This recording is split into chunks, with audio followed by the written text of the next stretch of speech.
देखिए 58 number question पर ध्यान दीजिए। इस क्वेश्चन में कुछ डिफरेंस लगेगा आपको। इससे पिछले वाला क्वेश्चन जब देखे आप तो 10 से 20, 20 से 30, 30 से 40 इस टाइप से था, यानी पिछला का लास्ट और अगला का फर्स्ट, ये दोनों सेम होता था ना। 40 से 50 तो ये दोनों क्या मिलता था, सेम मिलता था।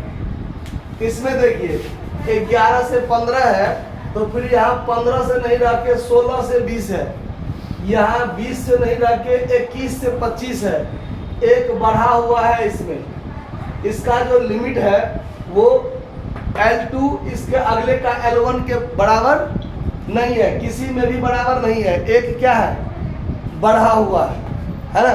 सवाल को पहचानिए, सबसे पहले सवाल को पहचानिएगा तभी बनेगा, बिना समझे आप नहीं बना सकते हैं।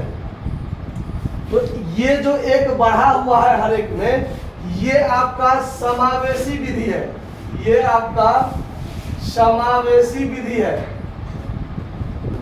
और ये जो आप इससे पिछले क्वेश्चन में देखते थे 10 से 20, 20 से 30, ये सब होता है अपवर्जी विधि, अपवर्जी विधि।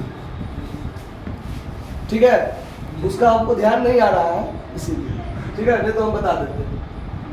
ठीक है, तो ये अपवर्जी विधि है और ये समावेशी विधि। ठीक है, तो इस विधि के अनुसार ही आपका माध्य, माध्यिका, बहुलक आगे जो भी बनेगा वो इसी विधि से बनेगा, इस विधि से नहीं बनाना है। ठीक है, बनाना है किस विधि से, अपवर्जी विधि से। तो सबसे पहला काम होगा कि ये जो समावेशी विधि है, इस विधि को हम लोगों को अपवर्जी विधि में क्या करना पड़ेगा, बदलना पड़ेगा। बिना बदले आप माध्यिका, बहुलक ये सब नहीं निकाल सकते हैं। तो ये बदलने के लिए कैसे बदलेंगे उस पर ध्यान दीजिए।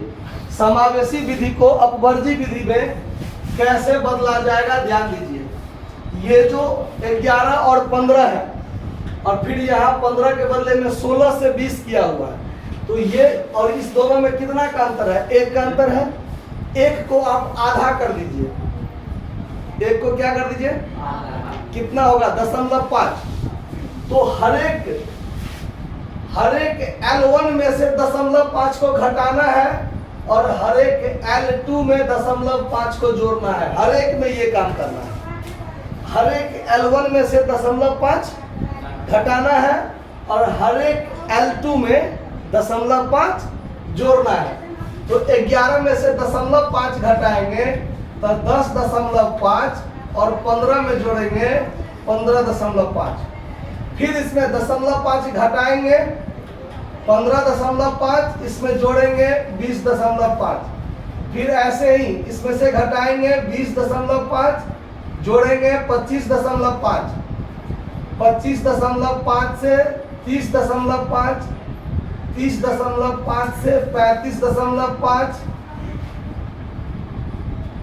35.5 से 40.5, 40.5 से 45.5 और फिर 45.5 से 50.5।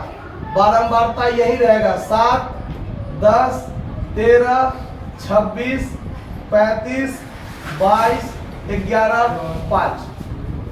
कोई दिक्कत इस बात को समझने में? इधर ध्यान दीजिए। अब CF तो हमको निकालना ही पड़ेगा, CF तो निकालना पड़ेगा ना। देखिए CF 7, 17, 30, 56, कितना हो जाएगा, 91,